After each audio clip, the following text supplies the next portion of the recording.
سبحان اللہ. جیسے آپ نے بتایا سبحان اللہ, اگر اس طرح بندہ اللہ کو جانے تو کیوں نہ اس میں تقویٰ پیدا ہو. تو میں جو آیا شیئر کرنا چاہوں گا وہ بھی آپ کی آیا سے الحمدللہ جو ہے ریلیٹ کر رہی ہے, آپ کی ریفلیکشن سے ریلیٹ کر رہی ہے. سورہ فاطر کی آیت نمبر 10 ہے. اللہ تعالیٰ کہتے ہیں من کان یرید العزت فللہ العزت جمیعا. جو کوئی بھی عزت آنر چاہتا ہے then to Allah belongs all the honour. پھر اللہ رب العالمین کے قبضے میں ہے ساری کی ساری عزت. اللہ تعالیٰ اون کرتا ہے ساری عزت کو. آج کے دور میں تقریباً ہر بندہ لگا ہوا ہے کہ کسی طرح وہ ریکگنائز ہو جائے, کسی طرح لوگوں کا اپروول مل جائے, اسے کوئی ٹائٹل مل جائے. تو اس آیا میں سبحان اللہ اللہ تعالیٰ جو ہے نا وہ ہمارا کمپس ٹھیک کر رہے ہیں کہ okay it's natural to wish for عزت. ہر بندہ چاہتا ہے کہ اسے سنا جائے, ہر بندہ چاہتا ہے اس کو آنر کیا جائے.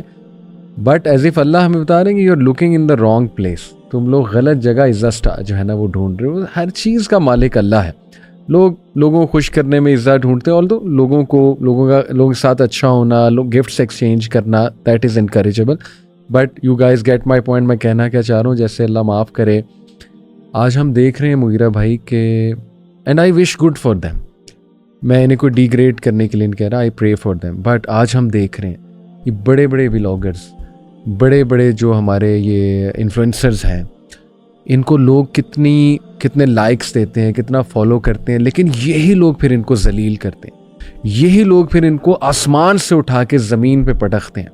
یہی لوگ پھر ان کو ڈپریشن دیتے ہیں. یہی لوگ پھر ان کو گالیاں بھی نکالتے ہیں. یہی لوگ پھر ان کی چیزیں بھی لیک کرتے ہیں. اللہ معاف کرے.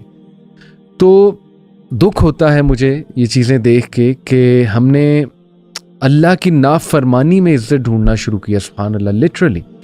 یعنی ہم وہ کام کرتے ہیں, جان بوجھ کے کرتے ہیں, ہمیں پتہ ہے غلط ہے, ہمیں پتہ ہے اللہ رسول کی نافرمانی ہے, لیکن پتہ نہیں ہم شاید یہ سمجھتے ہیں کہ یار آج کل دور ہی ایسا ہے, دیز تھنگس سیل, تو بس ٹھیک ہے ہم بھی یہی کرتے ہیں. اللہ یہ جو آپ نے علی بھائی عزت والی بات کی نا, سبحان اللہ, یہاں پہ بھی دیکھیں قرآن انٹروڈیوس ہو جاتا ہے کہ عمر رضی اللہ عنہ کی بڑی مشہور حدیث ہے جو انہوں نے کہی تھی کہ اللہ کے رسول صلی اللہ علیہ وسلم نے فرمایا ان اللہ یرفع بہذا الکتاب اقواما ویضع بہ آخرین. اللہ اس کتاب کے ذریعے سے بہتوں کو رتبے دے گا اور بہتوں کو گرا دے گا. یعنی عزت اس اللہ کی کتاب کے اندر ہے. صحیح بات. تو ہم کہاں ڈھونڈ رہے ہیں لوگوں کے اپروول میں, ٹائٹلز میں, منی میں, فالوورز میں, لائکس, پریز اور سو کالڈ پاور میں. تو اللہ تعالیٰ ہماری ڈائریکشن جو ہے نا وہ کریکٹ کرتے ہیں, اور اللہ تعالیٰ کہتے ہیں کہ صحیح جو عزت اگر تمہیں چاہیے تو وہ میرے آگے سبمٹ کرنے میں ہے.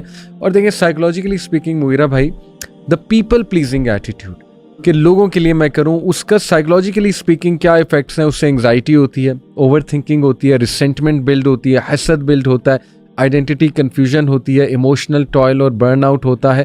کیونکہ لوگ جو ہے نا وہ انکنسسٹنٹ ہیں, لوگ سیلف انٹرسٹڈ ہیں, اور لوگوں کو سیٹسفائی کرنا it is next to impossible. You can not satisfy people.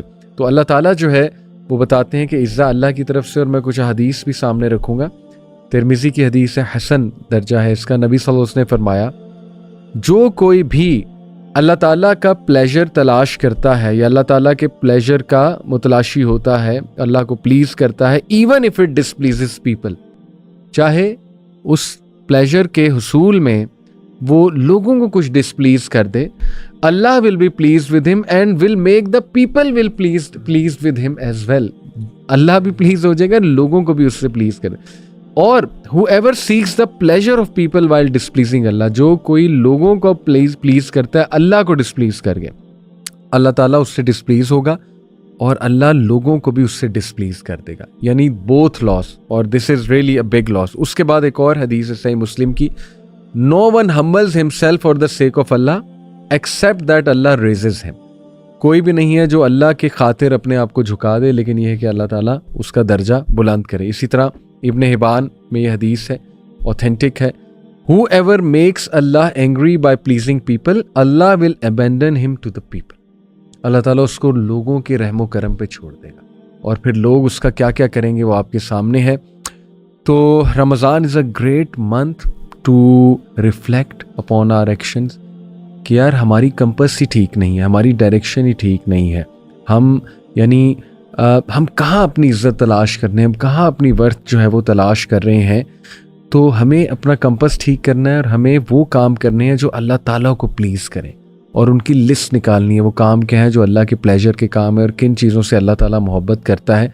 تو یس وی وانٹ ٹو چیز اللہ's پلیزر انشاءاللہ, جس سے اللہ تعالیٰ ہمیں لوگوں کے سامنے بھی انشاءاللہ عزت دے گا اور دنیا میں بھی ہمیں آنر کرے گا. جزاک اللہ خیر. میں سورۃ السبا کے حوالے سے ایک آیت جو ہے وہ ذکر کرنا چاہ رہا ہوں, اور یہ آیت جو ہے بڑی سگنیفیکنٹ ہے اس لحاظ سے کہ اس میں اللہ تعالیٰ نے یعنی جس طریقے سے وحی نازل ہوتی ہے نبی صلی اللہ علیہ وآلہ وسلم پر, اور کس طریقے سے اس کی ہیبت اہل آسمان کے اوپر ہوتی ہے, تو اس سے سبحان اللہ ہمیں اس چیز کی اپریسیشن ہوتی ہے. یہ آیت جو ہے آیت نمبر 23 ہے سورۃ السبا کی. اللہ تعالیٰ فرماتے ہیں وَلَا تَنْفَعُ الشَّفَاعَةُ عِنْدَهُ إِلَّا لِمَنْ أَذِنَ لَهُ, کہ سفارش اللہ کے ہاں کوئی فائدہ نہیں دیتی سوائے جس کے اللہ اجازت دے دیں. یعنی اللہ کے ہاں قیامت کے دن کوئی سفارش فائدہ نہیں دے گی سوائے جس کو اللہ تعالیٰ نے اجازت خود دے دی. حَتَّى إِذَا فُزِّعَ عَنْ قُلُوبِهِمْ قَالُوا مَاذَا قَالَ رَبُّكُمْ قَالُوا الْحَقَّ وَهُوَ الْعَلِيُّ الْكَبِيرُ, جب ان کے دلوں سے گھبراہٹ دور کر دی جاتی ہے تو وہ آپس میں ایک دوسرے سے کہتے ہیں تمہارے رب نے کیا کہا, تو پھر خود ہی جواب دیتے ہیں الحق, انہوں نے حق کہا, وَهُوَ الْعَلِيُّ الْكَبِيرُ, وہ بہت بلند اور بڑا ہے. یہ جو آیت ہے اس حوالے سے کچھ احادیث میں آپ کے سامنے رکھنا چاہتا ہوں اپنے لیے بھی, اور اس سے اللہ تعالیٰ کی ہیبت کا اور وحی کی ہیبت کا ہمیں اندازہ ہوتا ہے.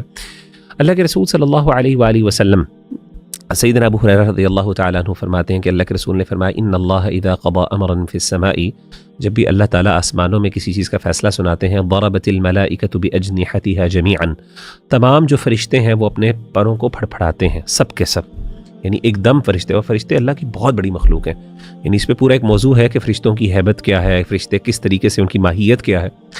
پھر فرماتے ہیں وَلِقَوْلِهِ صَوْتٌ كَصَوْتِ السِّلْسِلَةِ عَلَى الصَّفَا الصَّفْوَانِ, تو آپ نے فرمایا کہ اس کی آواز بھی ہوتی ہے وحی کی.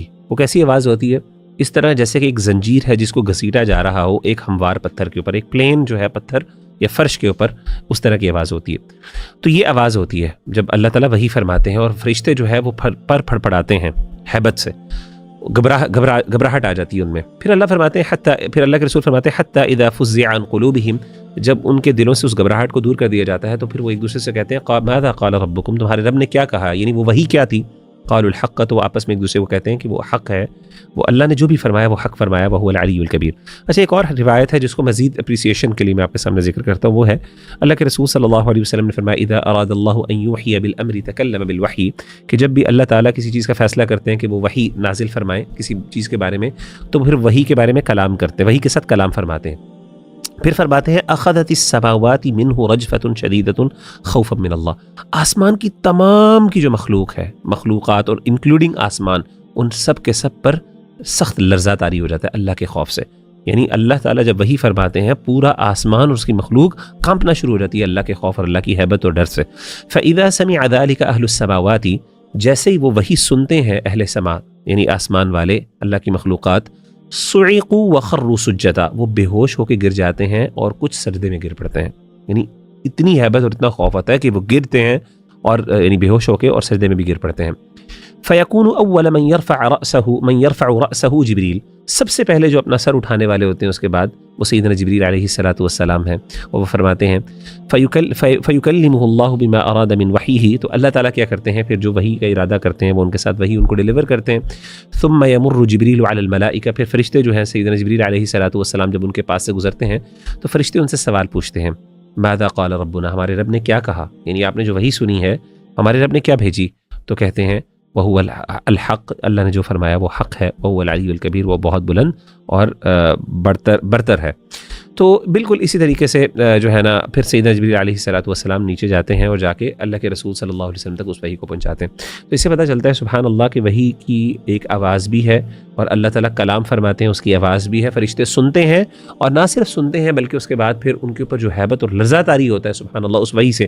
اور یہ وہ جو آیت جسے ہم انشاءاللہ ریلیٹ کر سکتے ہیں جو آپ نے ذکر کی تھی کہ قرآن مجید کے نزول سے کس طریقے سے سورۃ الرعد کے حوالے سے کہ کس طریقے سے مردے زندہ ہو جاتے ہیں, یعنی مردوں کو کلام کیا جا سکتا ہے, ان سے کلام کیا جا سکتا ہے, پہاڑوں کو چلایا جا سکتا ہے, زمین پھاڑ سکتے ہیں. یہ اتنی ہیبت ہے کہ جس سے آسمان پہ لرزہ طاری ہو جاتا ہے. تو وہی بہت بڑی بات ہے جس کو اللہ تعالیٰ نے ہمیں عطا کی, اور ہمیں چاہیے کہ اللہ تعالیٰ بلکہ ہمیں اللہ تعالیٰ سے دعا کرنی چاہیے کہ اللہ تعالیٰ ہمارے دلوں پر بھی اسی طریقے سے اس کا اثر نازل فرمائے. آمین یا رب العالمین. جزاکم اللہ خیرا. السلام علیکم ورحمۃ اللہ وبرکاتہ.